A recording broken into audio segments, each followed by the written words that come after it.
Has this ever happened to you? Or this? Will this make your memoirs? At Shelter Insurance, we can't iron out all the glitches in modern life. But we can manage your auto, home, and life insurance just fine. Shelter Insurance. We're your shield. We're your shelter.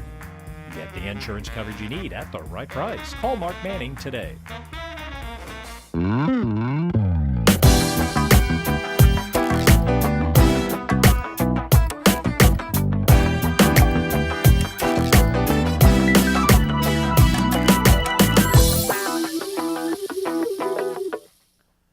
Welcome to another edition of Let's Talk Sports with Bud Black. I'm David Black, brought to you by the Bank of England Mortgage Company in the Village Mall. That's Kenny Thaxton.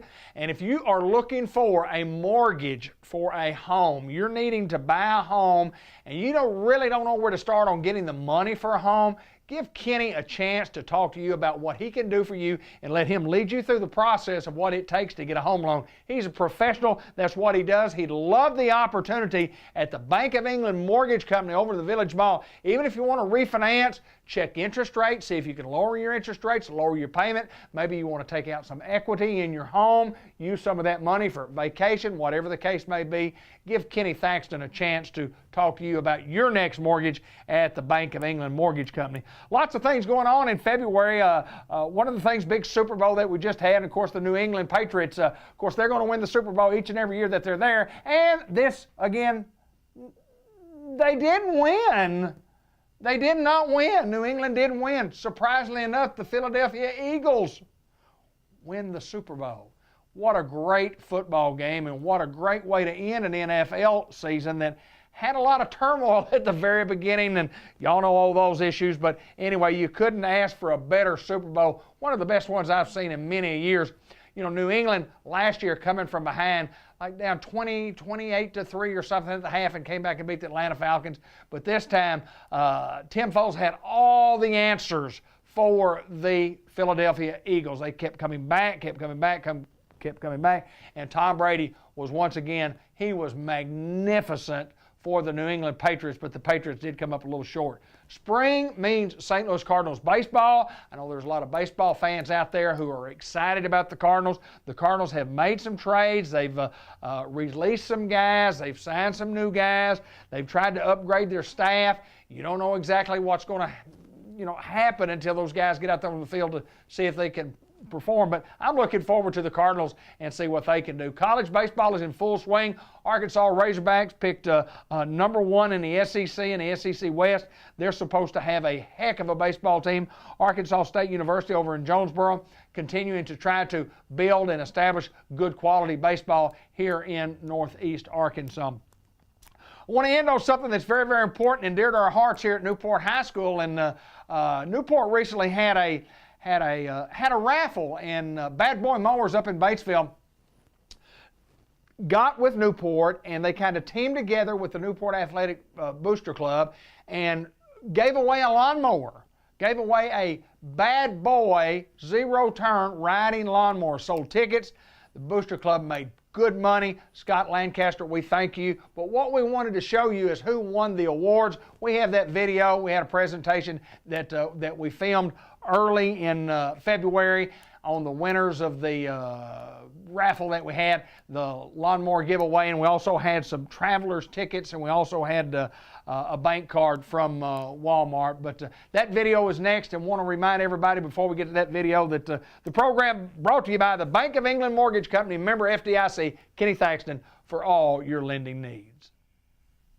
We want to welcome everybody to a special drawing that we have. Bad Boy Mowers. Scott Lancaster joins us. This is Megan Doyle from the Newport High School Booster Club. We have a lawnmower that we've been selling raffle tickets for the last several weeks that we're going to actually give away right here. We're going to find out the winners. We have some other prizes that we're going to have also, but we wanted everybody to be able to see it. We were supposed to do this live at a basketball game, and the basketball game got canceled because of the weather. So here we are. We're excited to do this. First of all, Scott, welcome and thanks so much for the participation and the help with the Newport High School football team. Well, it was our honor to do it, our privilege. You know, I'm an old Greyhound myself and love the opportunity to come back over here and do something to help give back to the community. And how exciting is it to look in there and see all of those tickets? I mean, Yes, what sir. You guys did a great job. Sell with an attitude. is what Sell you with an say. attitude. Sell with an That's right. attitude. is What What a say. fantastic job Megan and everybody What a did great- making that great happen. job. So, Megan, we have not only this, but we have some giveaway tickets to the Travelers games and a $25 gift card. But overall, it was a great success. I know we want to Great thank these success. guys from Bad Boy Mowers. Absolutely. We couldn't have done it without you guys. So thank you so much. Greyhounds love Bad Boy. So thank you so much Well, for it's being our- a part of it with our us. pleasure. Thank you. We're going to get right after this. Is a zero-turn lawnmower. This is not a push mower, folks. This is a nice mower, isn't it, It's Scott? a nice mower. It sure is. Yes, yeah. sir. We're going to draw for the mower right now. Scott will draw the name. We'll shuffle them up as much as we can here. He'll reach in, draw one ticket, and then we'll draw for the 2 sets of Cardinal tickets and Travelers tickets, and then we'll explain a little bit more about that after we see who gets the lawnmower. My friend, Ready? All right, here we go. here we go. All right. We have a winner coming up. Man, that's a lot of tickets. All right. The counselor is digging deep into the All box, right, there we go. and the winner is Okay, the winner is Nikki Nicholson. Nikki Nicholson. Yay! Fantastic, Nikki fantastic. Nicholson. And we'll get with Nikki on how she Yes, can we will. get the lawnmower. I know how to find her. All right, the next thing we're going to do, we're going to draw for, we have 2 of these to draw for, and 4 tickets to a Travelers ball game. There are a couple exceptions when you can't go. You can't go on opening day, and you can't go when the Razorbacks are playing there, blah, blah, blah. But anyway, 4 tickets, next drawing coming right up. Here we go. Arkansas Travelers. All right. Okay, Daniel Riley. Daniel Riley is our next winner. Another set Yes. of tickets to the Travelers game, my friend.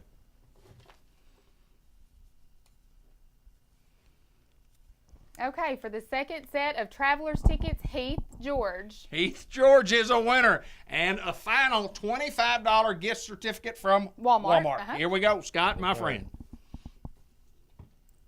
There you go. Okay, let's see. Latanya Anders. of LaTanya Newport. Anders. Yes, Wow. That's great. That's well, awesome. congratulations to all the winners. We want to appreciate all you folks who participated. Fundraiser for the Newport High School football team. Scott Lancaster, again, we appreciate Bad Boy Mowers, and there's no doubt what an organization you've got. We appreciate what you guys do to help communities in general, communities specifically, to the Newport Greyhounds. Thank you so much. Hey, we're happy to do it, and thank you so much to all the Greyhound boosters. You know, they're the ones that Yes, made this possible. absolutely. So, That's right. Absolutely. congratulations to them. We have great Greyhound boosters, so we appreciate them so much. Congratulations to all of our winners here at the Newport Athletic Booster Club and Bad Boy Mowers. Mow with an attitude. Go Hounds.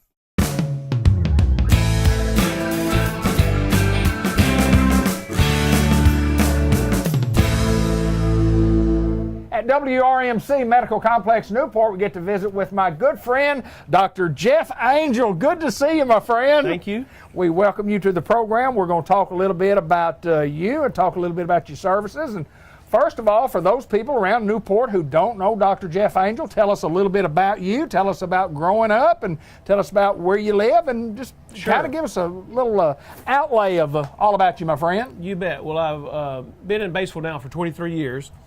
Seems like just yesterday we moved here and raised a family, but I originally grew up in Cabot, just down the road, and went to high school there, and then went to the University of Arkansas at Fayetteville for my undergraduate studies, and then medical school at Little Rock, and then did my orthopedic surgery training.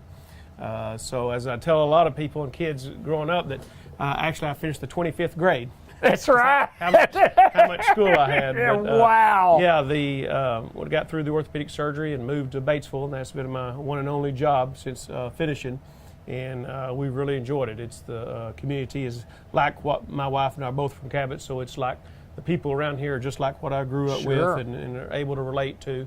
So we really enjoy living and practicing here in Batesville. Tell me a little bit about your family as a whole. Tell us about the Yeah, kids. I've got 2 sons and a daughter, and my daughter is expectant any day with our second grandchild, and she lives here and is a nurse at the hospital. Right. And then I've got 2 boys. They're both engineers. One of them lives here and works at Bradley Construction, and the other one lives in Arlington, Texas, and is a water engineer in Texas. you talk about people being doctors, and I love to interview doctors and find out why. And you and I have been buddies for a long time, but I've never asked you, why doctor, number one, and when did you think you wanted to be, and what age did you, did you all of a sudden say, oh, I'm going to be a doctor and decide that's what I'm going to do, and you set that path? When did you want to be, and why did you pick orthopedics? Yeah, for some people it's harder. That mine was easy though, because I was in high school playing high school football, tore my knee up, had orthopedic surgery like 3 times, and during that process I said, hey, I'd like to do that when I grow up. Yeah. I'd like to help people, like to sports part of it, and kind of idolize the orthopedic surgeon that worked on me. So I said, hey, that's what I want to do when I grow up.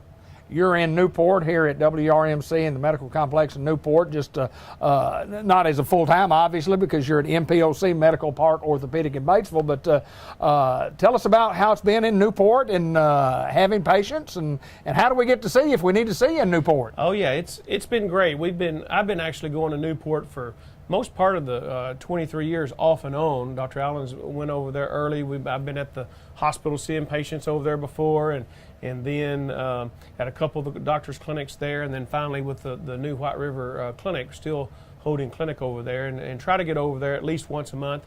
We've got a new physician coming in August, and so hopefully we'll get somebody over there 2 or 3 times a month is our plan.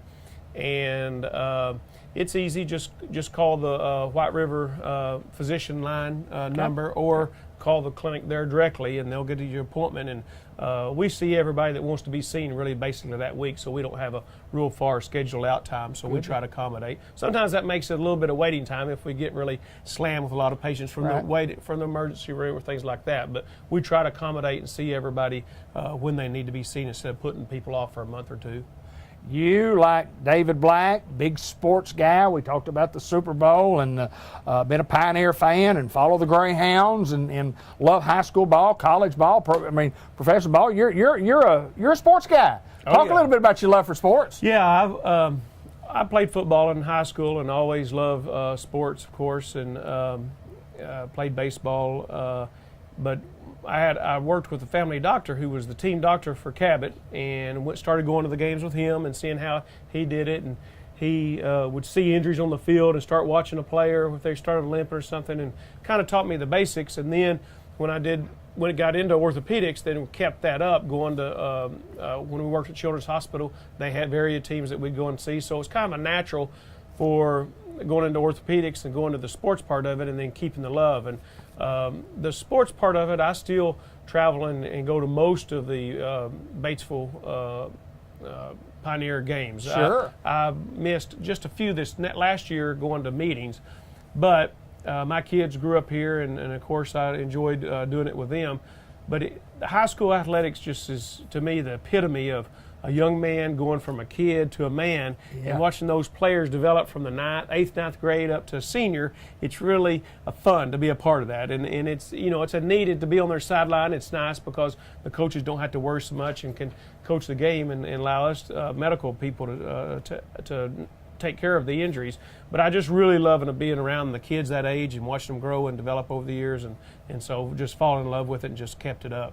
Nice to have a love for sports, and it's nice that sports can have a love for a guy like Dr. Jeff Angel, who no doubt you do a fantastic job in what you do, and you've been our orthopedist for some time, and whether it's shoulders or knees or feet or whatever, this is the guy that can do it. And we appreciate you being in Newport. We appreciate you being at WRMC, the medical complex in Newport, and wish you just tremendously more success than not what you deserve, because whatever you get is going to be what you deserve. You're a great man. Well, thank you so much. Dr. Jeff Angel, good to see you, my friend. We're at the Medical Park Orthopedic Clinic up in Batesville. Most of the time we are in Newport, sometime at the WRMC Medical Complex in Newport. And he's Dr. Jeff Angel.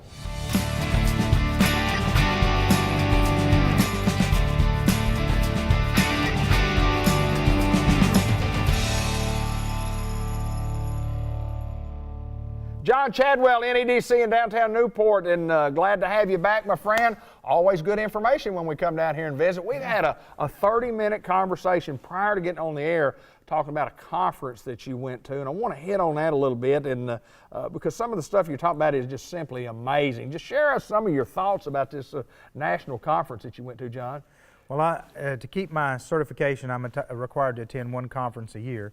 So I went to the International Economic Development Council's Leadership Conference this time. And the conference was all on smart cities and how technology is transforming cities and what cities can do to kind of be on the cutting edge. And it was just fascinating talking about smart vehicles, and self-driving cars were a huge topic. And they even had some prototypes there that people could ride in. But it was a fascinating discussion about how technology is going to replace a whole sector of jobs within our society, and that people are going to have to be transitioned into different kinds of jobs. Sure. And it's going to happen pretty quick in the next 10 to 15 years is what the analysts that were talking to us were predicting. But I mean, it's going to be everything from your dumpster knowing when it's full, and then it communicates back to the city, and then the city prints up a route of full dumpsters to pick up rather than just running a regular route.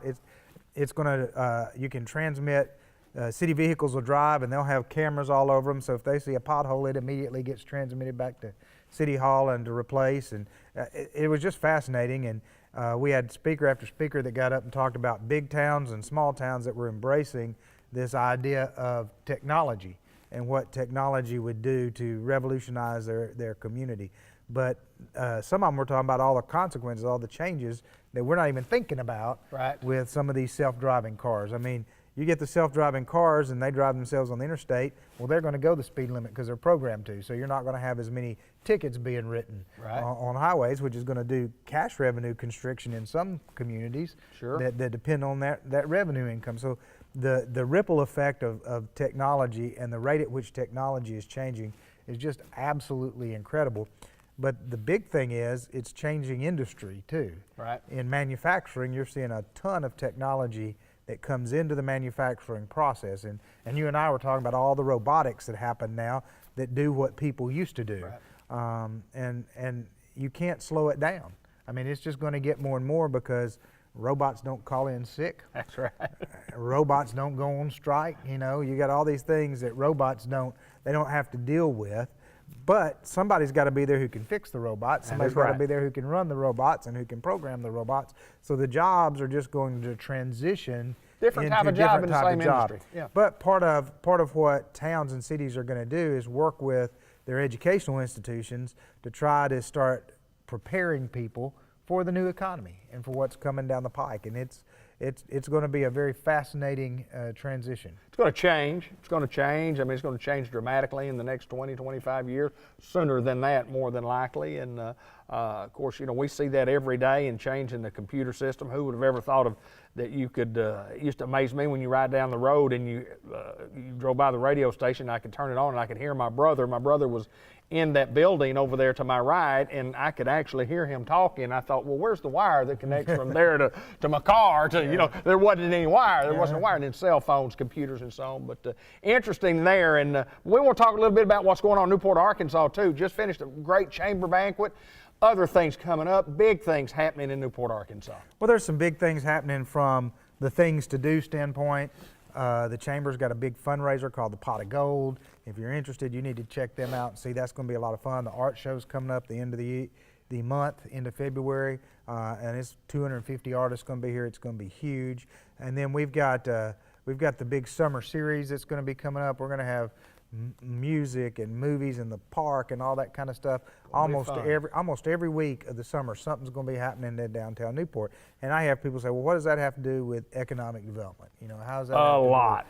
Well, right now, we got 2,000 people a day driving into Jackson County to work and driving home somewhere else. And one of the number one things they say is they want more things to do. You know, they might consider living here if there was more to do. And so offering them things to do is a big part of capturing that money, because if they come here and work and then they drive home, then they spend their paycheck at home. Now, we've had a few people who've come and said, well, by golly, if we're helping the company, they ought to make their employees live here. Well, my argument is, if I go to the hospital, I want the best nurse they can get, not one that just happens to live here.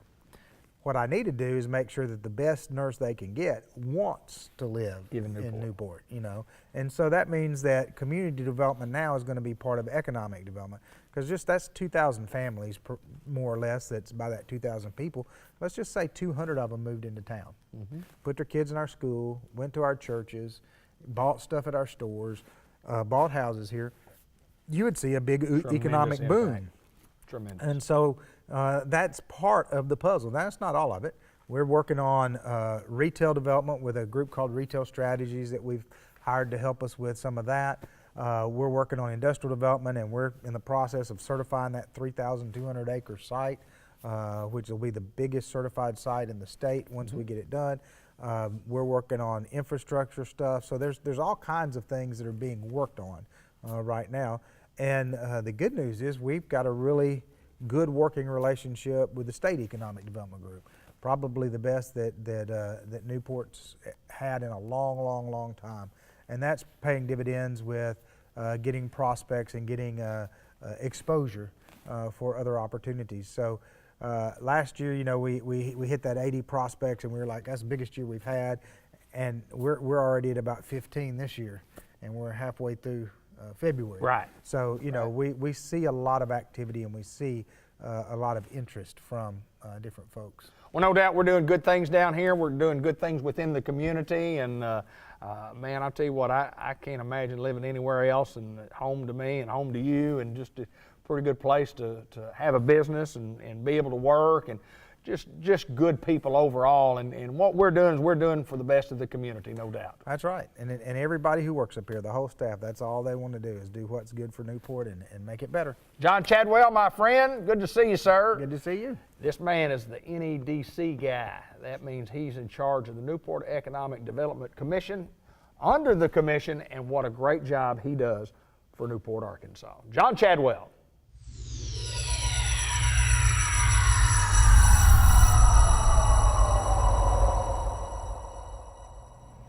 One of the big happenings in Newport, Arkansas is obviously the new senior center. If you don't know about the new senior center in Newport, Nanette Cooper is going to tell us a little bit about that. First of all, welcome to the program. Thank you. Everybody around town knows Nanette Cooper, but for those that don't know Nanette, tell us a little bit about you and your family. Okay, I was born and raised in Jacksonport all my life. I married Freddie Cooper. We've been married for 34 years. We have 2 kids. We have Summer and Kurt. They're both grown. We have 3 grandkids and 1 on the way. Wow, congratulations, Thank you. congratulations. Well, and I want to talk a little bit about Unity Health is in charge of the senior center. Let's talk a little bit about your background, and you're new to Unity Health. You're certainly not new to any of the healthcare field itself. Tell us what you have been doing prior to you taking the job here as the director. I worked for Dr. Falwell. I was his radiology tech for 18 years. Wow, wow. And been here how long now? I have been here since the end of October. Okay, we're the director, been here since October. We're in a brand new building. We're in the kindergarten building at the Newport Elementary School, and it's not the kindergarten building anymore. This is really, really nice what has gone on here and what y'all have done here. I want to talk a little bit about services. Of course, Unity Health is in charge of running the senior center. Tell us a little bit about some of the things that y'all do here for the senior citizen. Why is it the senior center? What do we do for seniors? Okay, we have breakfast Monday, Wednesday, and Friday mornings. Okay. And we serve lunch every day from 11 to 11:30. Anybody 60 and over can come and eat. It's free donations. If you're under 60 and you want to come and eat with somebody, it's $5 a plate. Wow. So anybody can come and eat. Okay, let me ask, how do people get here? How do people get here? Well, we have a van. Okay. Mr. Les goes every morning and picks people up. Wow. You know, they call. We pick people up at Hout Circle, Harmony Homes, White River Apartments. Right, okay. So all they have to do is call if they don't have a way, and we will pick them up. Wow, so you can come in here 3 days a week for breakfast and any day, and then 5 days a week 5 days a week for lunch. 5 days a week for lunch. Tell me a little bit about, I mean, how's it going overall? I mean, a lot of talk around town about how good this center is doing and what this center is doing for the community. Talk a little bit about how you feel about it. I think it's going good. You know, we deliver Meals on Wheels. We deliver to 40 clients a day. Okay. And, you know, some clients, we're the only people they see at all. Is that right? Yeah. You know, so they want to, you talk a few minutes, you know. So it's rewarding. It really is. It makes you feel good. It does. And they really appreciate it. I know they do. I know they do. Now, the Meals on Wheels, how long has that program been going? Tell us a little bit about that program itself. I mean, is that a long-standing program? That's what I thought. That's a long-standing program. Yeah. Yes. And we have like 77 people on the waiting list. Wow. It is a big, for Yeah. Jackson County is really, Well, there's no doubt that the center here serves a lot of people, and the folks do appreciate it. And you know, as far as times of what times these people eat, what are the times for breakfast? Y'all serve We breakfast? serve when breakfast 8 to 9. And we Okay. serve lunch 11 to 11:30, 11:45. Okay. Yeah. Well, running a center like this is probably a little different than working as a tech in the office, as you mentioned that you did for 18 years. What are some of the challenges on a day-to-day change in jobs for you? I know you told me before we got on, it was 3 weeks of sitting at home wondering what I'm going to do. Do I need to get a job? Do I want to get a job? And sometimes they can be very, very tough coming out of the situation that you were in. But what are some of the challenges that you find in this job? In this job, the computer is my challenge. Is that right? Yeah. The people, it's easy. The cooking's easy. The serving them, talking to them, you know. But the computer is my challenge. I think the computer is my challenge too. It is definitely my challenge. And well, we certainly want to thank you for taking time to join us. Can people come tour the facility if somebody Sure, want to come look? sure, What do we sure. need to do if we want to come tour? Just come here in the morning, you know, come up front. Okay. Well, I call it the front. The entrance where you let the kids out. when they Okay, went to years ago, kindergarten. right. Right. That is what we call the front. Okay. Yes. Yes. Yeah, the front door is And they can what I thought was the back door, and I told Ben which was the front door, and then we came in the back door. Right, that's fine. That's fine. We have a banquet room we rent out. The end room. Right, yeah. That's the banquet room. Like, we rent that out, so that's available for rent. We have, you know, we play bingo for the seniors, you know. Okay. On Mondays and Wednesdays, they get to play bingo. We Good. take them shopping. We take them to doctor's appointments. Anything that they need that. We took them to Batesville to see the Christmas lights, and they enjoyed Is that. that right? They love Is that. that right?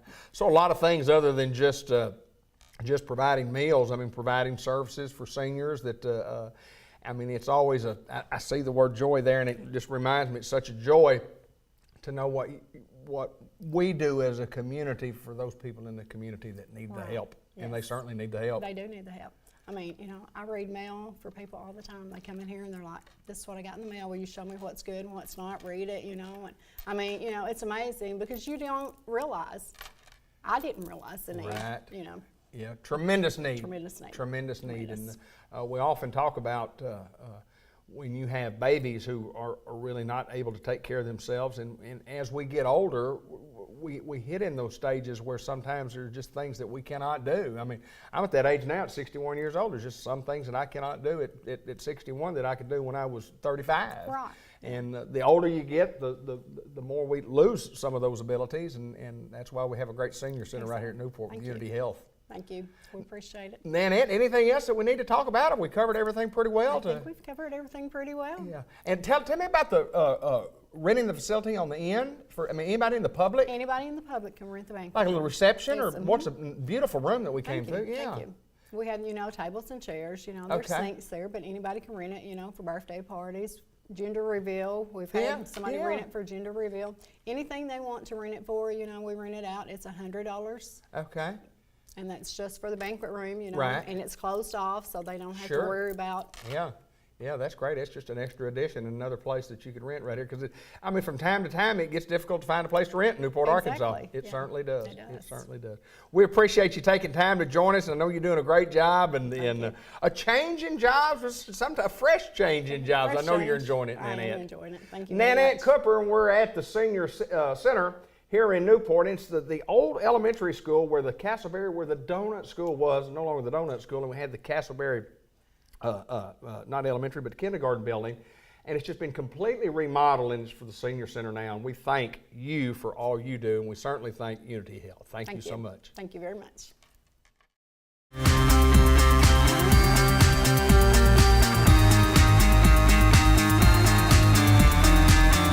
Folks, you're looking to buy a new set of tires for your car, you want something for your pickup truck, you maybe need some mud tires, you're looking for something that's a little different type of fit for your particular truck, maybe want to lift it up a little bit. Farmers Tire Mart in Newport invites you to give them the opportunity to price you a set of tires.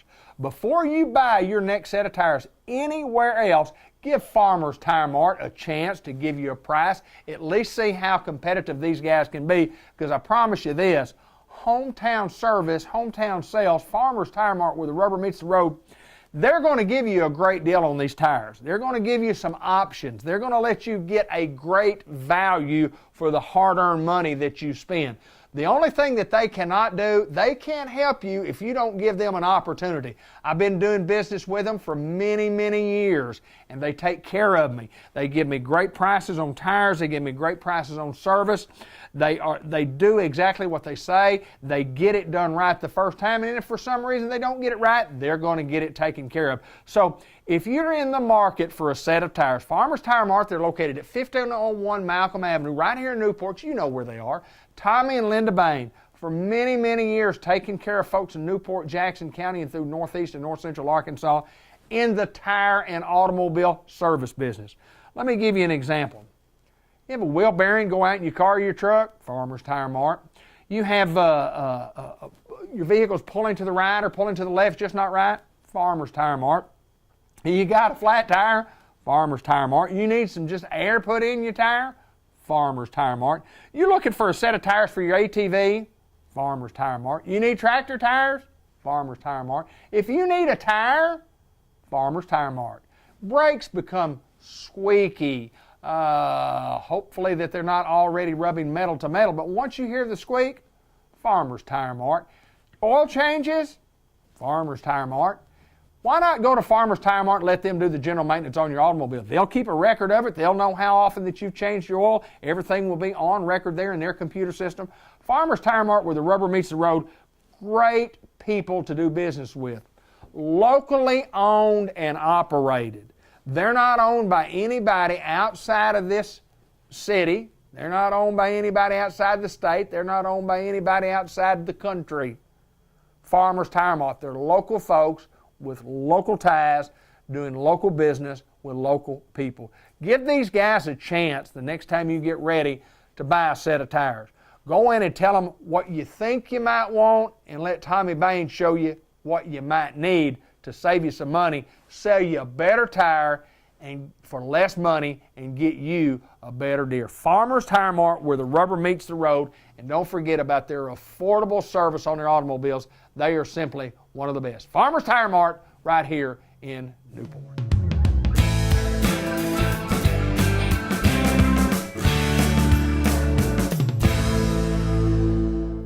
Each and every month at the Jackson Funeral Home, we get to visit with someone, and generally it's Miss Jan Jackson Maris, and we welcome you back to the program. Missed you last month. I'm always glad to be here. Good We to see always you. have a good time before and after. Yes, David, we do. and during. Yes, we do. We are had a good visit before we got started here, and one of the things that we wanted to share with our audience, and we do from time to time, we talk about how good the Jackson way is, and why it's that way, and the foundation of how we got to where we are today. And I love to hear you talk about your dad, Mr. Bob Jackson, and his beginnings and what is where we are today. Talk a little bit about your dad and how he got started. Well, it actually kind of starts with my granddaddy, Alvis. Right. Alvis Jackson, and his wife's name was Vern, and she was Mr. Ralph Sink's baby sister. Right. And Miss Blanche Camp's baby sister. And she worked alongside him. She worked in the office, and he worked at the funeral home. But how that all started was my granddaddy, my dad was in World War II. Okay.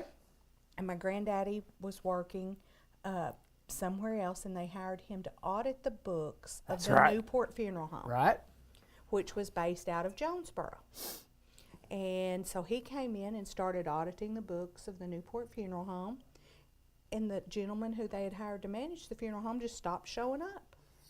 And anyone, there's probably not a whole lot of people left who remembered my granddaddy, but he would he was a jack of all trades. Right. He was a little bit politician, a little bit school teacher, a little bit singing teacher, and so he just kind of thought he might be a little bit funeral director too. He can do that too, couldn't he? He called them and he said, you know, this man stopped showing up. And they said, well, Mr. Jackson, do you think you would keep the funeral home open? And he said, well, yeah, I believe I will. Wow. Wow. Well, when my dad came back from World War II, he, being a medic during World War II, he had thought he wanted to be a doctor. Right. And he actually did. That was probably actually his desire. But he went to Fayetteville, and probably what we know now as PTSD, he said he just could not settle down and study. Right, yep. And he came back home and started working in the funeral home with Granddaddy. And he liked that, and after a year or so, they, in 47, they bought the funeral home. Mm-hmm. And Daddy went to mortuary school in Nashville, and he would talk about hitching a ride so far, and then he knew that this man that would come as far as Newport had a bread truck.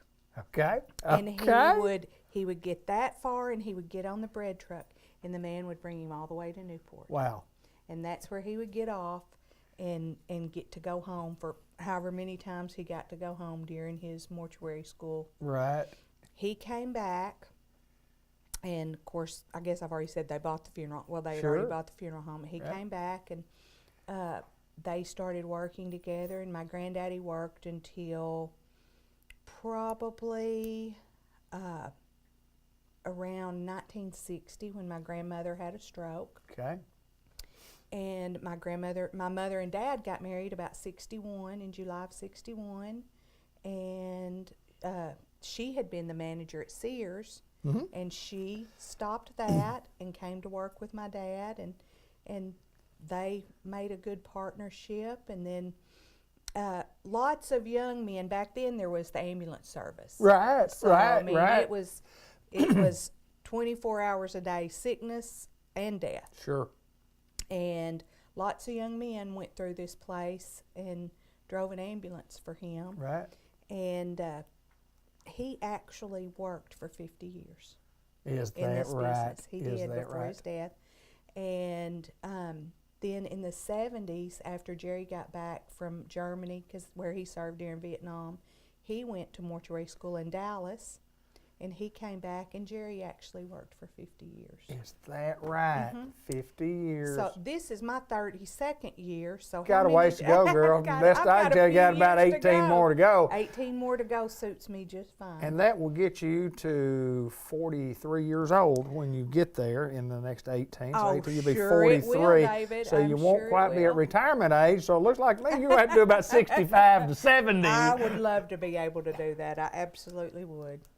Well, I do know this, and of course, I did not know your grandfather, and of course, we don't know the story from what you tell, but I did know your dad. I mean, and some great stories, and Jerry used to tell a lot of great stories. Oh, he was a great Oh, yes, he was. He loved it. Yes, he tells some great stories. Not so much just about him, but about being here during that time and the younger days and things that went on during the younger days, and I mean, just there's no doubt a tremendous amount of history in this place, in this building, in the family, in what you do. And we talked about before we got on the air about the excellence of service, because you're in a service business.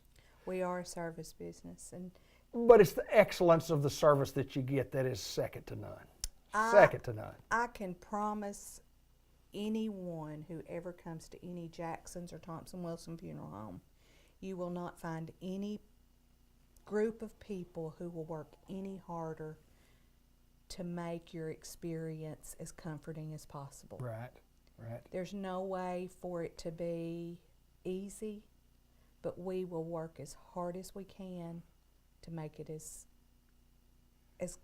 easy and comfortable as possible. Easy and comfortable, and most of the time we don't want to use the word fun, but when we have a visitation here, when we have a funeral here, I mean we as the general public, there's always laughter. I mean, there's always joy. There's the sadness. There's sadness, but oh man, it feels good to do it the Jackson way, doesn't it? It does feel good to do it the Jackson way. But you know, there's so many people in our community who are so tight knit, and our lives are woven together from the Yes. time we get here until through the years we lose people together, and we rescue each other Right. during down times, and we hold each other up, and that just sharing all of those memories are so good. And one of the best people in the whole world at sharing memories of Jackson County is Joe Miles. Oh, absolutely. Joe is And wonderful. I absolutely love his every story he Yeah, tells when he about writes, Jackson County. And he writes with such a vision of history, not just about history. and you can see it. You can see almost it, yes. smell it, and you can almost taste Poppy's cheeseburgers. Yes. And Mr. Tom Collier's food, and you can just. Or the kids Or the talking. way Castleberry Elementary Absolutely, smelled yes. when you walk through the doors, That's or all bright, exactly the way right. your feet sounded on that tile. Yeah, Or yeah, Joe does and great. He does hear great. Mr. Mullins whistling coming down. Coming down the hallway. I mean, you better can be in just- line. You better be in line, ain't you? Every time I'm in a public place and go up and down a set of stairs, I always whisper to whoever's with me, if people don't go up on the right and down on the left, I think they didn't go to school. They didn't go to school at Newport. John Mullins was there, didn't they? No. You know, and you speak of that in of course, Dr. Patty Mullins, a great friend of ours. Absolutely. And I was honored in, I guess of all the things in my life that I look back on, I was a pallbearer at Mr. Mullins' funeral. Oh. And I was more than honored. I mean, it set me back a little bit to be asked, you know, and obviously mine and Patty's friendship, but also mine and Mr. Mullins' friendship right. too. That's Mine and right. Mr. Friendship. It's been a good day. It has been a good day, and before we leave, I'm going to leave you with one funny tale that happened over here. Let's hear it. One of Jerry's absolute favorite tales. My dad was very reverent about what did and didn't happen in that building, and I am too. Okay. Just very, very particular. It's just not a building that just everything can happen in. And many long years ago, there were people who very much objected to people playing cards. Okay. Okay. And the men who drove the ambulances had a dormitory back there. And he said, we don't play the radio. I don't know what in the world he expected them to do with all of that time when they were waiting. But you didn't play the radio. Right. And which I don't let them play the radio either. Right. And you don't play cards. Okay. We better not have enough free time anymore to play cards.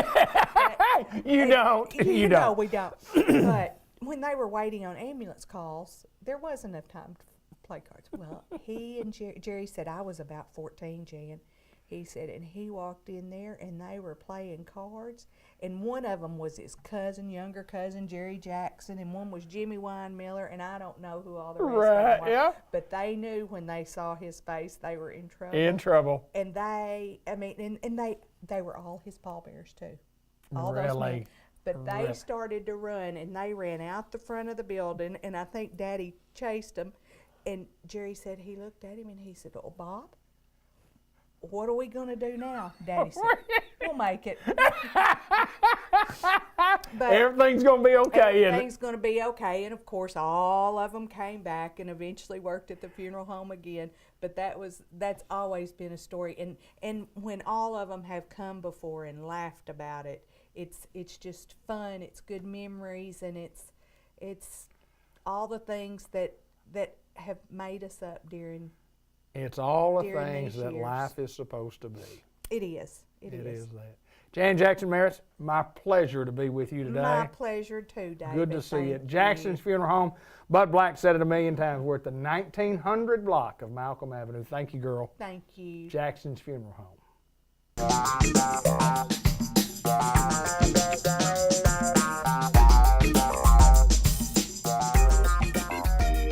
Merchants and Planners Bank at the Solution Center in downtown Newport, Arkansas. Tara Salinas joins us with a new guest who's a very familiar face in the Solution Center and around Newport, Arkansas, Thelma Welch. Good to see you, girl. Hey, classmate. How are you? 1974. Hey. 33 years Don't ago we start bragging up graduated. dates Yeah, here. 33 years ago, wasn't it? 28 years ago. A little bit more than that. A little more than that. A little more than that. Tara, everything going lovely? Everything okay at M&P? Everything's great. We're excited about the new year. We've got new products and services. We've got new locations open. So things are wonderful here. And I'm really excited to have Miss Thelma here joining us today. I know lots of people know and love her.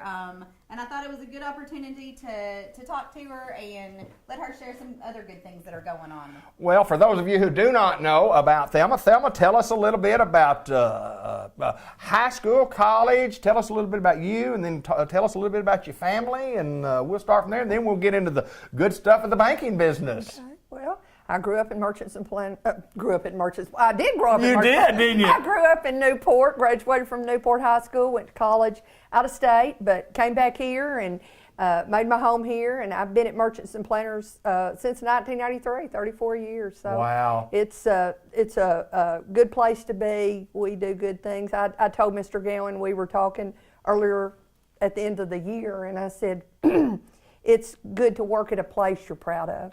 Absolutely. I'm proud of the bank, and I'm proud of what it does in our community. It gives back, and it's invested here. And I love to go in a store and have my sweater on, and somebody says, "Oh, you work at the bank? I got a question." And I love that. That's a privilege to get to be able to do that. Right. I'm proud of where I work, and I'm happy to be here. I have 3 children, and none of them are here, but I get to visit with them lots, and they all live in good places to travel, so that makes it okay. It does that. Yeah. It does that.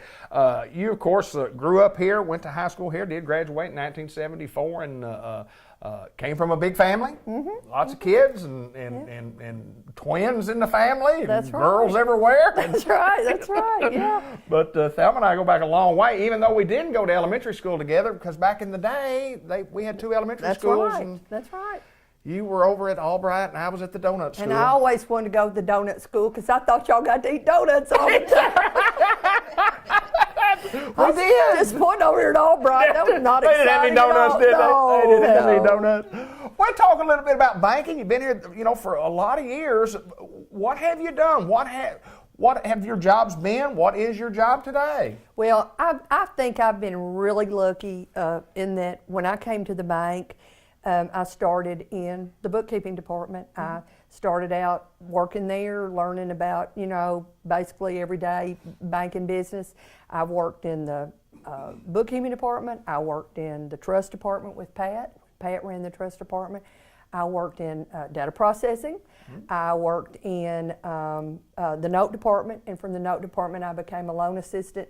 And from a loan assistant, when Terry moved to the insurance and investments, I took over his position. And so I have been very lucky to have been able to see the bank from both sides, from the operations over to the lending, and it just lets me have a good overview of how the bank works and be able to help people in lots of different ways.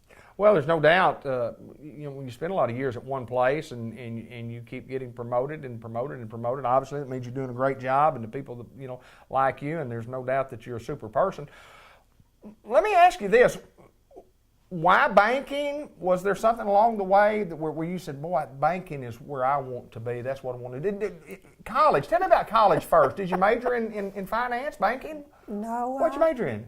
I have a biology degree and I knew chemistry that. minor. I knew that. Yeah. Yeah, I thought I wanted to work in research, and worked in research at University of Tennessee in Memphis for about a year. And I found out that wasn't for me. It was research on strokes, and in that process, they would cause a stroke in dogs, and then they had to sacrifice them in order to review that. So I couldn't do it. I couldn't do it. So I came back to Newport and taught science for a year and a half. And then I got married and moved off. And when I came back, there was no teaching position, but there was a banking position, and I've been here ever since. I actually started in 1980. And was off for a period when I had Lindsay. And so actually so I've really been with the bank 37 years, Right, except yeah. for about 9 months when I wasn't. And so, but I came back full time in 1993 and been here ever since. So it's something I kind of fell into. But you know, my daddy was president of Farm Sure, Credit, and absolutely. so I'd always been around that kind of environment. And I started work here with Ernest McDonald was the president of the bank, and Mr. Gowan and I started the same year, except I started before he did, so I have seniority over Is him. that Yeah. right? I'll let him know. I did, I already do every day. Is that right? But anyway, so it's a really, I feel really blessed about where I work, and I've worked with really good people, and no one here has ever not taught me what I needed to know. Right, so, that's great. That's and great. we have such great customers. It's a privilege to deal with our customers. Tell me a little bit about some of the things that you do on a day-to-day basis, job responsibilities, so on, and kind of, you know, when you get into the nuts and bolts of what you do and some of the information that we have. Well, I do lending. That's my main responsibility. I might make a $300 loan to somebody that is just, that's what they need at that time. And then the next day I may make a $3 million loan to a commercial customer. So that's another thing I feel real lucky about, is that I'm not in one area of lending. I get to help. You know, we are small enough that we get to help all kinds of customers, and that's very fulfilling on a daily basis. Now, I also help you know, we're, as lenders, we're also involved with the, you know, accounts and all, and I do back up for our CSRs there in the lobby. And so we have some really good accounts that we want to make people aware of right now. And one of them is our investment checking. It is just, it pays you interest on your money, but you can still use it all the time. It's kind of like a CD, but you got money, you got access to your money all the time with no penalty. So that is a very, very good product for people that maybe have some extra money they want to put back and kind of use, but still have access to. And then we have this really cool new CD that we're excited about. It's for 21 months, and it pays 2.018. Does that look familiar? It looks like that's probably the year that we're in. 2018. Did I get it? That's right. Did I get it? So it's a special rate that we're offering, and we think it's just very competitive and will meet a lot of needs for people. So we're excited about it, and we want everyone to come and join us in our 2.018 CDs. I love that. I love that. I know this, and I say this a lot, and Tara and I say this a lot. Merchants and Planters Bank, I mean, we'll say our hometown bank. It is my hometown bank. It's my bank. And it's been my bank forever. And it's nice to be able to walk into the bank and know everybody that's there. Sometimes we hire new employees, some younger folks, and you get my age, you know, kind of going and say, "Wait, tell me who that is, tell me who that is, tell me who that is." But anyway, and because folks work here forever and then they retire, there's just not a lot of people that work, 2.5 years and go do something else. Well, one thing that we are proud of too as a bank is that we as a bank our employees are the largest stockholder of this bank. We're not, so we are proud of that. So we work for ourselves. If we do well, the bank does well. Right. And so I think that's something to brag about. Not everybody has that benefit that they can know I am making a difference here, not just for my bank and my community, but also for myself and my family. We played a little game before we got on here, and Tara had to come up with a question of, let me give you a question. Do you know this about Thelma? And of course, I got the answer. But is there anything else just off the top of your head that you think that I might not be able to answer? It's okay if you don't. I just. No, you guys go way back. So yeah, it's we hard do. to get one over on. Yeah, I know. You know a lot about But the it. one about owning a monkey at one time, I knew. It's my personal favorite fast fact about Miss Thelma. That she did actually have a pet monkey at the house when she was our growing family, up. yeah. Right. We had a lot of exotic pets. That's the best. What was its name? I think it was Blackie. I think it was kind of it was one of those woolly monkeys, you know. We weren't very creative with names. We just had the animals, didn't we? Yeah. We just had the animals. Cat, dog, you know. That's right. That's right. Well, what a pleasure it is to get to visit with you, and you know you have such a passion for your hometown bake, and 37 years, as you say, that's a lifetime worth of service. And congratulations to you on a job well done. And Tara, you have brought us the ultimate guest. I think so as well. The ultimate. You know, we've got a lot of great rates, a lot of great offers, a lot of great products, but you know what I really am proud of are the great people that we get to work with and work for every day. And Thelma's just one of the best. One of the best, no doubt about that. We're at Merchants and Planners Bank. We're at the Solution Center, filming in downtown Newport, Arkansas. Our hometown bank, M&P. Thanks, ladies. Thank you. Let's continue on with more of the show.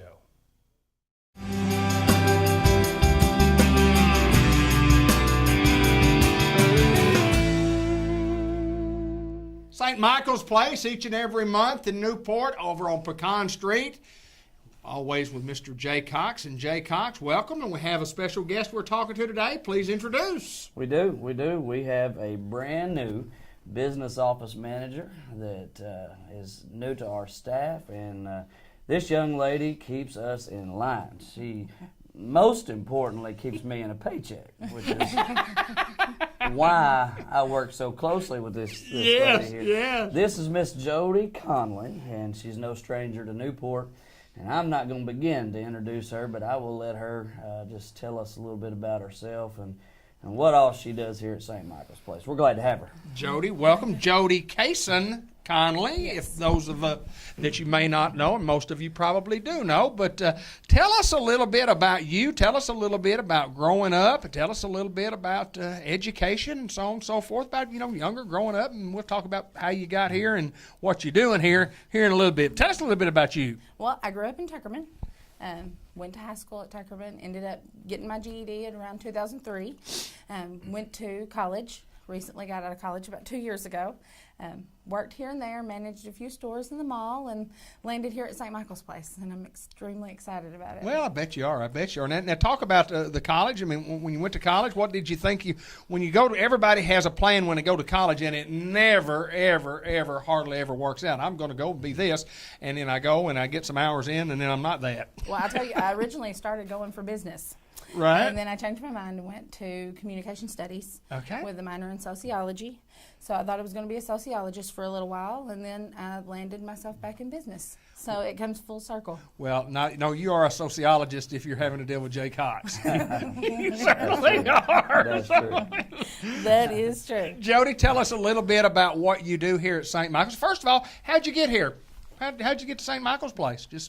Well, I actually run across the job listing online, and within 2 hours I had my application filled out and calling the administrator, telling her how bad I wanted the job, and come in for an interview, and the rest is wrote in history. It is that. It is.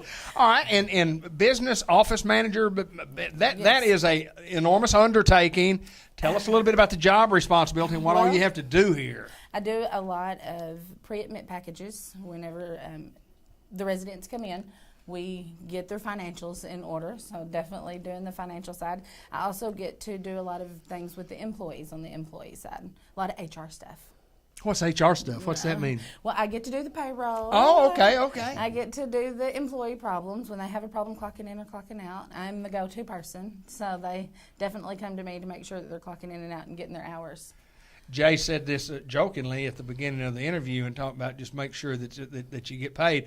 A lot of people depend on you then to get their check and make sure it's correct. And yes. make sure that it's correct. And if it's not, I'm the first one to hear about it. I bet you are. So let me ask you this: how's your stay been so far? And talk a little bit about being at St. Michael's Place and the people that are here, because it's a wonderful facility, and they're good people to work with and for. It is, and I almost feel like I came home. And I come home to a big family.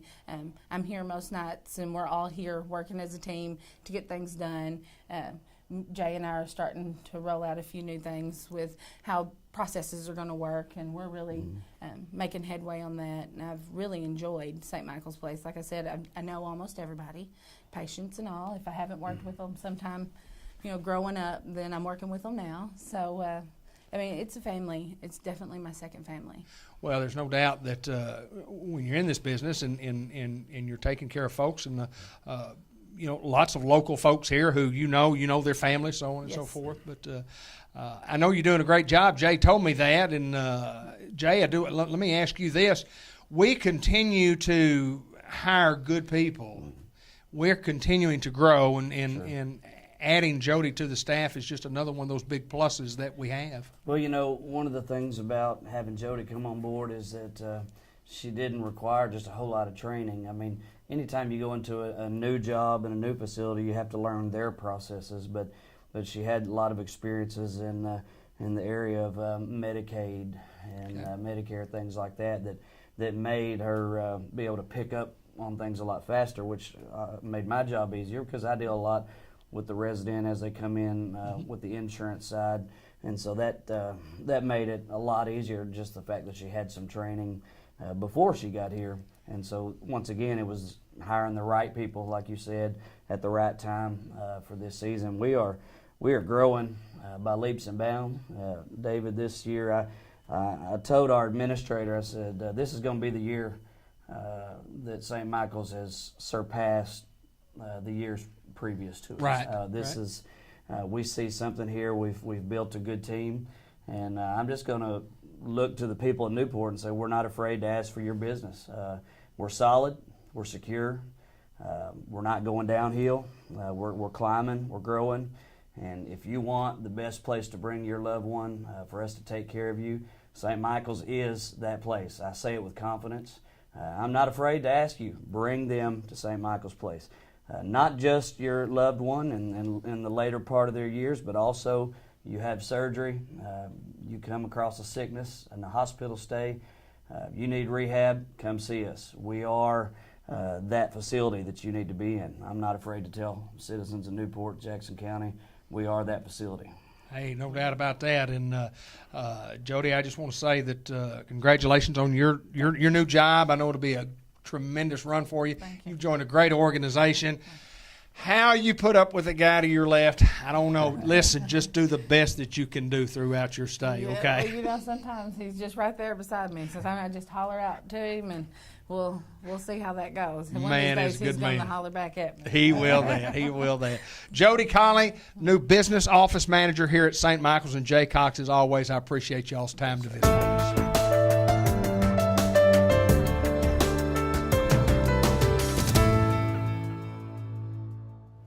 Dr. Gavin McDowell. No. He's got to pan down. We're paying extra for the camera pan down. No, you're not paying. Look at that. Are you paying for this? You pay for this? Do I? Golly gee, I didn't know that. I hope you don't either. You're not Because if I'm paying for it, we're putting stunts into these things. You're telling me we need to do something better than what we're doing. I get to jump off of a high rope and onto a chair or a table. Yeah. No. Was it Sunday morning wrestling? Saturday morning. Saturday morning wrestling. No, it was Sunday morning wrestling because I would get up and watch cartoons. This Sunday? No, when we were kids. Saturday morning cartoons. Memphis? Saturday morning. What is I used Sunday to go. mornings? No, Saturday. I'm a wrestling. Yes, man. I think your memory's failing. No, my eyes have Along been with failing, but everything you else. have corrected them all. So I don't have anything failing except my brain now. So do you work on those? No. You did tell me something about intracranial pressure causing something a while ago in my eyes. But yes. You are Gavin McDowell, and you are from Last I checked. Customized Vision Care in the Village Mall, Newport, and you are a one of those O doctors. What do you call yourself? I'm an optometrist. Optometrist. Yeah, there's optometrists and there's something else and blah, blah, blah, blah, blah. But anyway, you do a pretty good job at what you do here. Decent. Taking care of us folks who can't see. Decent job. We just recommend if you guys want to take a chance on getting your eyes fixed. Roll the dice. Roll the dice every time. But come see us if you really want somebody else. We understand you've gone to the wrong person, I guarantee you. Come see him, the commercial's over. This guy's too much, and you're going to have to pay for this one. Sounds great. Like a real ad. Yeah. special month in February, and what is Yes. it? It's a mouthful, but it's a special month, and it has something to do with the eye. It does. It's Age-Related Macular Degeneration Awareness Month. It's what? Say that fast. Age-Related Okay. Macular Okay. Degeneration Okay. Awareness Month. I'm aware of it. You're I've aware got of it. I guess I'm. You know what the macula is? No. Okay. I do. Okay. I do. Okay. You should. You've had. I do. You're probably as much of an expert at the eye as I am. We at this don't point. have enough time to talk about the macula, but it's something that develops a hole.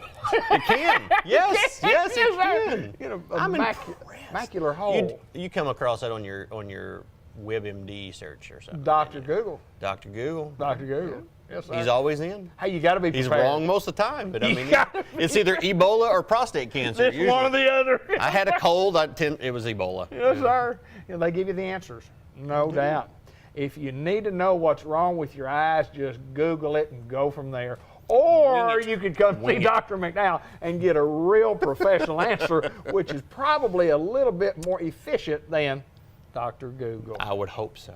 Tell me about this month. What are we celebrating? We're not celebrating. No. No. We're aware. What are we awareing? We're trying to spread awareness Yes. of the potential risks and you know the sad outcomes that can come with macular degeneration or age-related macular degeneration. Explain what that is. I will. Please, sir. So, okay, Since I can't. there's a part of the back of the eye called the macula. Now, it's part of the retinal tissue, but anyway, it's responsible for our clear central vision, and it is basically how I try to explain it to patients is if you are looking through a hunting scope, a rifle scope. Okay. You got crosshairs. Anything you want to shoot, you have to put that crosshairs right on top of it. Our maculas act as those crosshairs. So anything you look at, that macula is right on that image. Or it's right on that object. So basically, when we talk about the macular degeneration that we're talking about is often age-related. Let's put it this way. It's usually development of deposits within that tissue. That distort the tissues themselves. So therefore, think of it like this. If you go to a theater or a movie and they project a show onto their screen, let's pretend there's a bunch of lumps in that screen or something behind the screen that causes portions of it to lump out. When we then project that same movie, there's going to be lumps in that image. Same thing happens in the eye itself, is where we will have these deposits within the tissues of the macula, cause all these little lumps, and you'll have a lot of distortion at first with macular degeneration.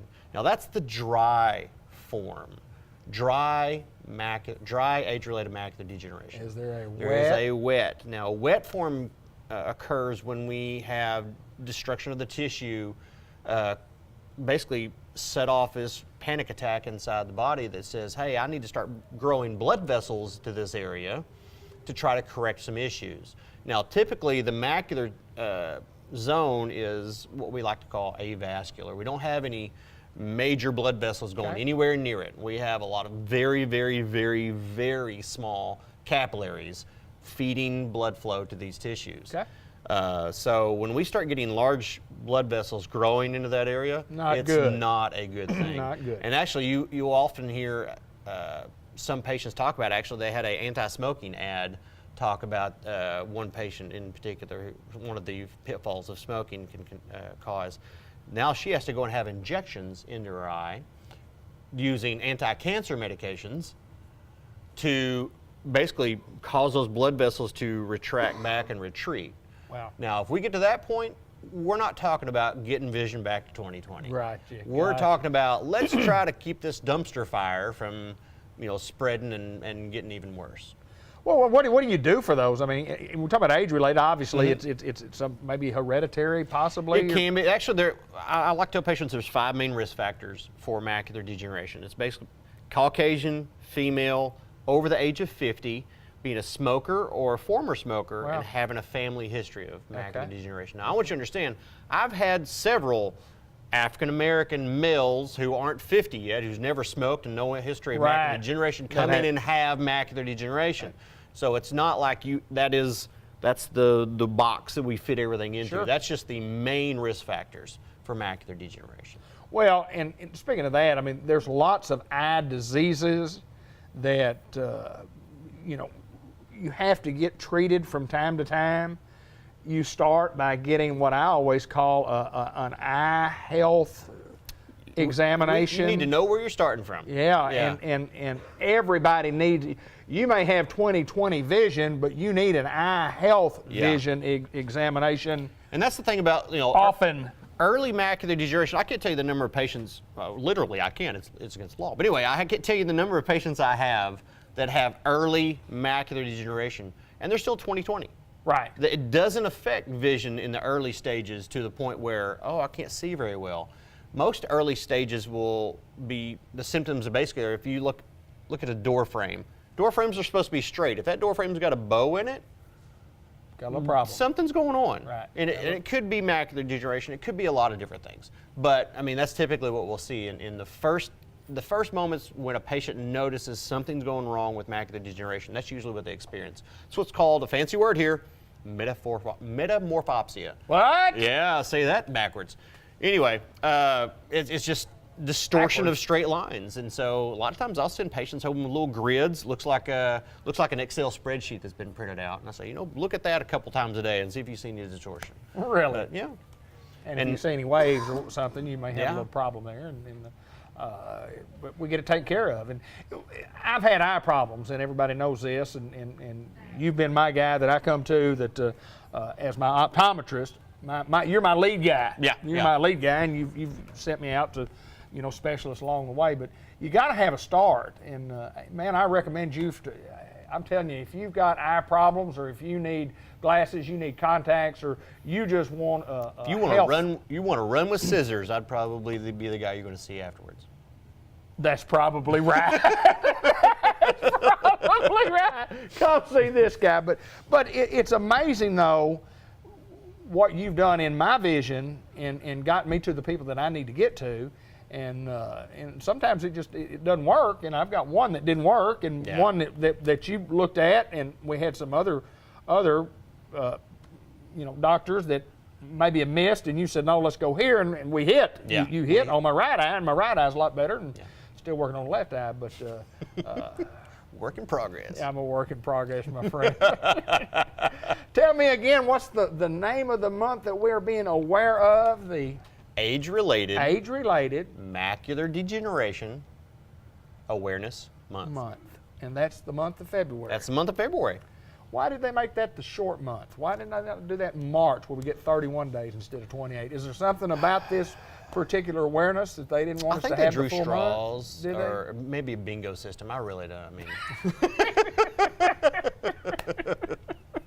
We appreciate you taking time to enlighten us. Yes, yes. On eye disease, eye problems, and eye vision. Eye vision. My eye vision is not the greatest in the world, but it's okay, brother. It's okay. And it's okay because I do business with Custom Eyes Vision Care in the Newport Village Mall. And if you don't, I don't know why you don't. So come see Dr. Gavin McDowell and his staff in the Newport Village Mall. Thank you, my friend. No, thank you.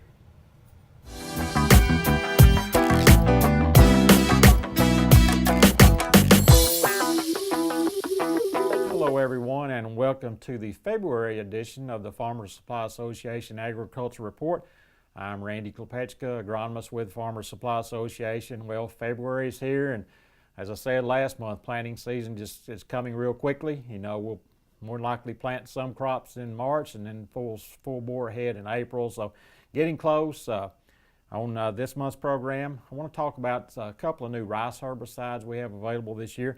Really some pretty exciting additions to our rice herbicide arsenal, and I think some things that are really going to help us. So, you know, sometimes there's not a lot new to talk about, but I think these things are things that our farmers will use and use effectively, and it'll help them a lot. First herbicide I want to talk about is called Loyant. This herbicide's been in the pipeline quite a while. We've heard about it for several years, and finally our farmers are going to be able to use it this year. Very excited about this. This is a Group 4 herbicide, which simply means it's in the same herbicide family as some herbicides like Facet, 240, and Grandstand. Very broad spectrum weed control. It's one of the great things about this. You know, so many of our herbicide systems You know, it seems like we've always got to mix things together and have, you know, other applications to really make the program successful. This is a very broad spectrum material with control of many broadleaves and many grasses. Probably its biggest weakness is a lack of activity on crabgrass, which I hate because we just don't have a lot of good materials for crabgrass. You know, we've got some residuals that help some, and Rye Star is decent on it, but really we need something better and more things in our arsenal for crabgrass, but this is not going to be it. Some minor weakness on Sprangletop, Smartweed, Yellow Nutsedge. Not terribly weak. It's rated a 6 or a 7 on these weeds, so you know it has decent activity on them, but you know we could stand a little better on those.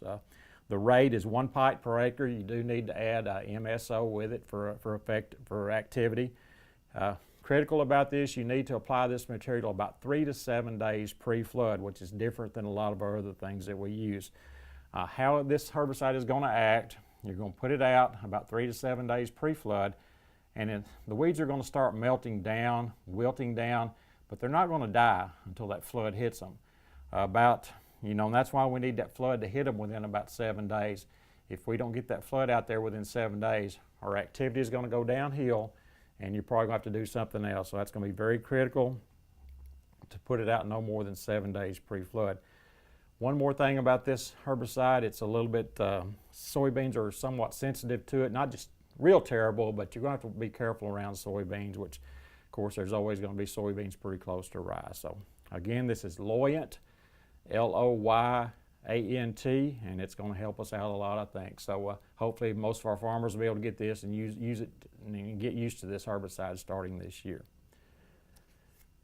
Next herbicide I want to talk about is called Previsia.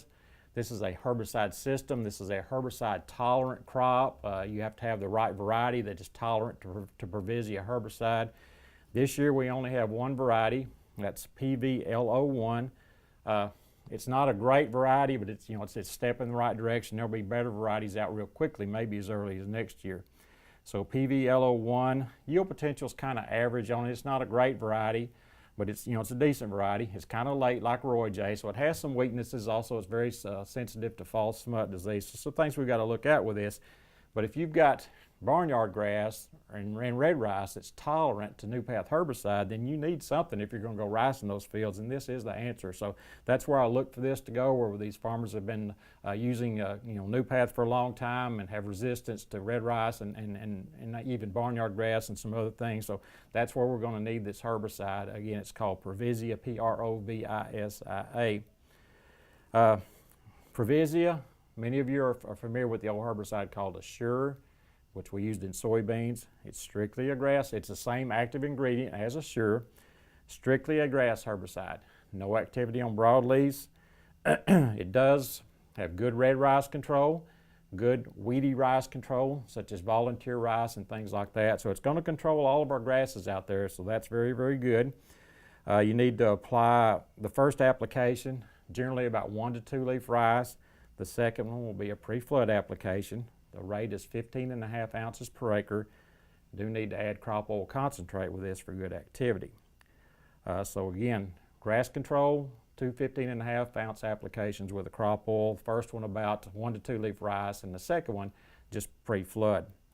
You're going to need a good residual program, and we need that with all of our herbicide programs anymore, and pretty much all crops. We need a good residual program, so you need a good residual program out front for both grass and broadleaves before you make the Previsia applications. It'll help you with your weed control program overall. One thing we got to watch out for with this herbicide is antagonism if you tank mix with some broadleaf herbicides. So we want to put our broadleaf, if we're making a tank mix with a broadleaf herbicide, which we're going to have to do a lot of times because again Previsia only has grass activity. If you're going to have to make that tank mix, you need to do that with your first application. That way if you do have antagonism, then your second application of Previsia alone will take care of that grass that may have not been totally killed because of the antagonism from the broadleaf herbicide. So again, Previsia, it's got to be used in the Previsia system. Remember, we've got to have the right variety or you'll kill your rice. So, but this is going to help us, and as we get more varieties in the future, I think it's really going to be a great tool for our farmers. We obviously need to avoid drift to non-Previsia rice because it will certainly injure or kill depending on how much Previsia it gets on that other rise. So it only needs to get on the Previsia rise and avoid drift or other grasses. It won't be a problem, obviously. Drift of soybeans won't be an issue at all. We need to avoid broadleaf tank mixes with propanil and grandstand because they seem to be more prone to antagonism. So again, that's the Previsia system. It's another system that's going to help us a lot. One more new herbicide, I guess you can call it new. A couple of new ingredients we've been using for a while, but it's a new combination of herbicide. It's called Gambit. It's a premix of Permet plus Peak. We haven't used really Peak in rice. It's been more of a wheat herbicide. Really hadn't been used a lot around here at all, but it's a good broadleaf material. So Permet and Peak are the two materials in Gambit. It will be a little bit, you can kind of compare it to Permet Plus, but it'll be a little bit more broad spectrum than Permet Plus, and also add a little bit of residual with it to our broadleaf. So that's going to be a tool again. So again, some good new rice herbicide options for us: Loyant, Previsia, and Gambit. And a couple of months we're going to be planting that rice and using these new tools, and hopefully they'll help us a lot. So until next month, this has been Randy Klepechka with your Farmers Supply Association Agriculture Report for February.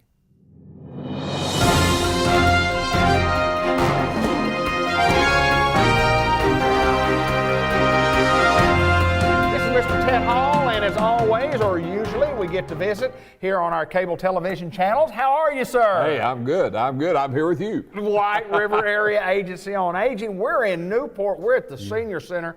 And the new Senior Center, I might add. Absolutely. And where the old Castleberry School used to be, it's in the kindergarten building, a completely remodeled building. We're going to talk a lot. We got a lot of things to talk about today, Sure. Mr. Ted. Sure.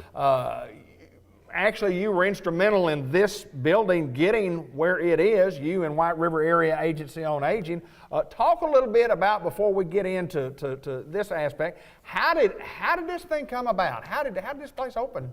Well, it's really been an effort for the folks here in Newport who really have carried a lot of load in helping get this. But so once we secured this building, as we talked to Dr. Bennett in the Newport School Board, and they allowed us the opportunity to use this building. And of course that took a little time because they weren't just going to turn this building over to anybody, you might say. And so we had to show them plans and show them how we might be able to use this building, and which would be a positive thing for the seniors and for all of the Jackson County.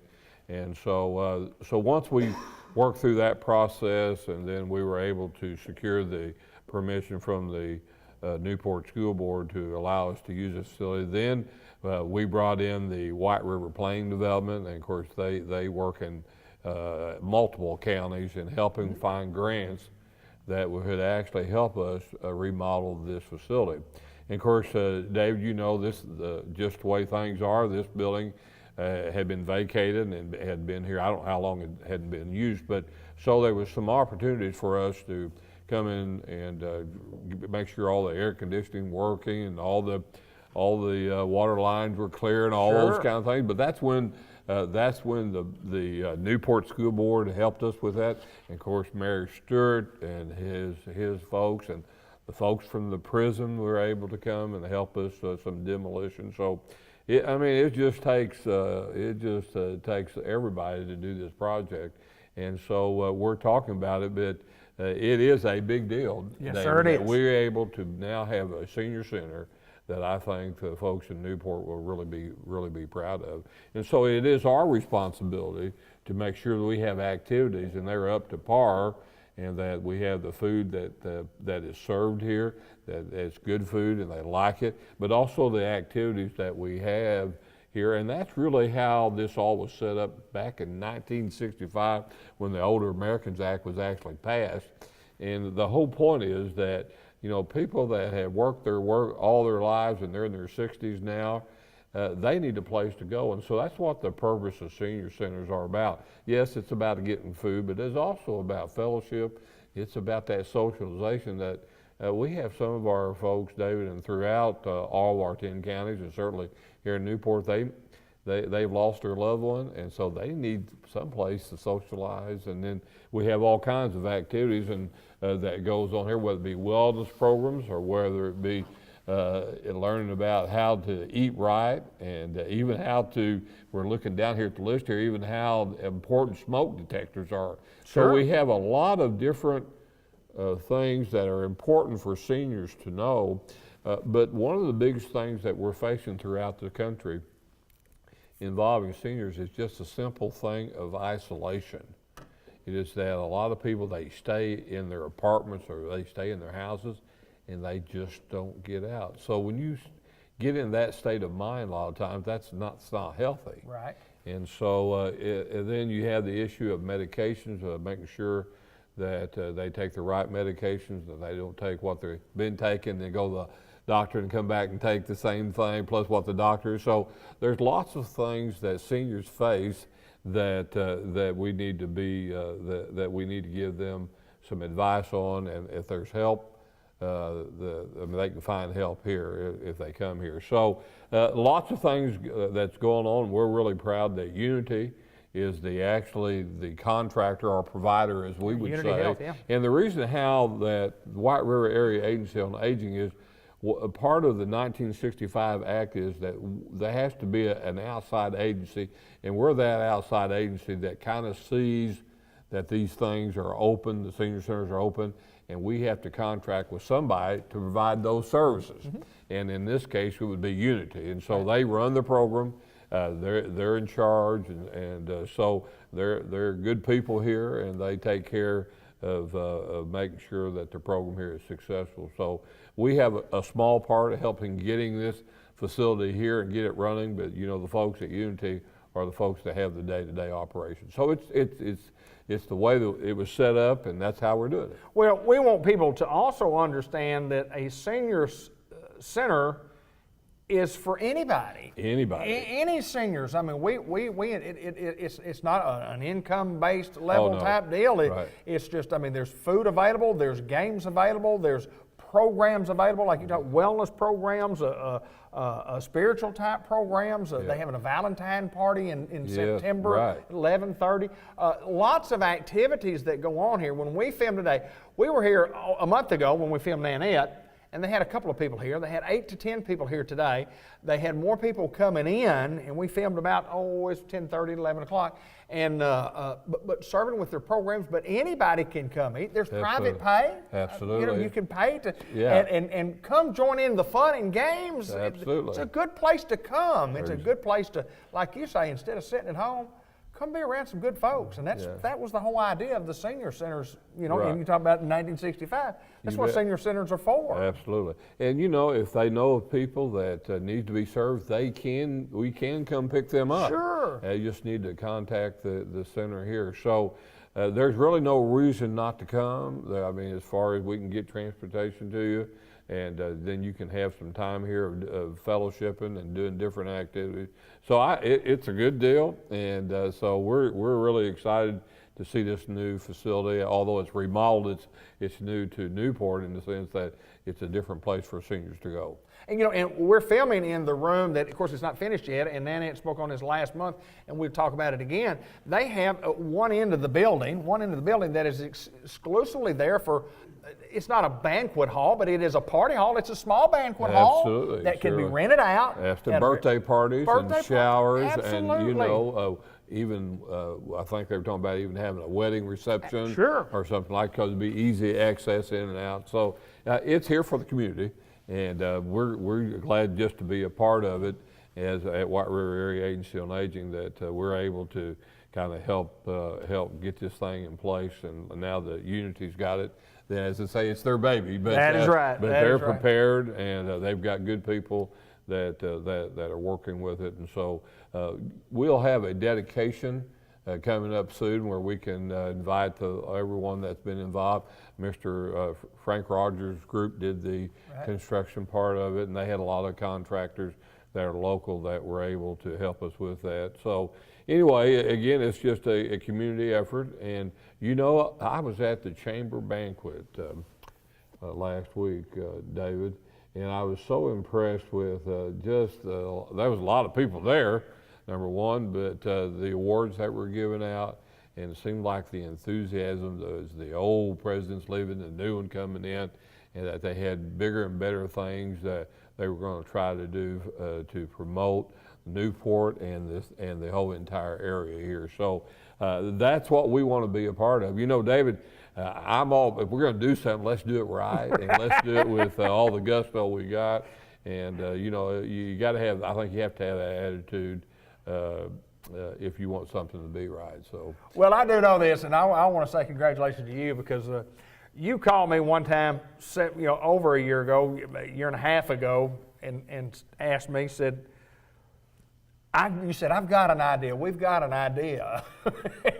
And I said, well, what have you got, Mr. Ted? And he said, well, I'm thinking about a senior center here. We've been kind of talking about, and I've been around Newport, and I've looked, and I've seen over there where that elementary school is, and we got, and you said, well, what do we do? I said, well, I don't know, but I'll find out. Yeah, that's right. So anyway, Absolutely. and next thing you know, we're here. We're here. Yeah, we're absolutely. So, absolutely. Good to see you, my friend. Thank you very much. Appreciate it. Mr. Ted Hall, my good friend, who is the Executive Director of White River Area Agency on Aging.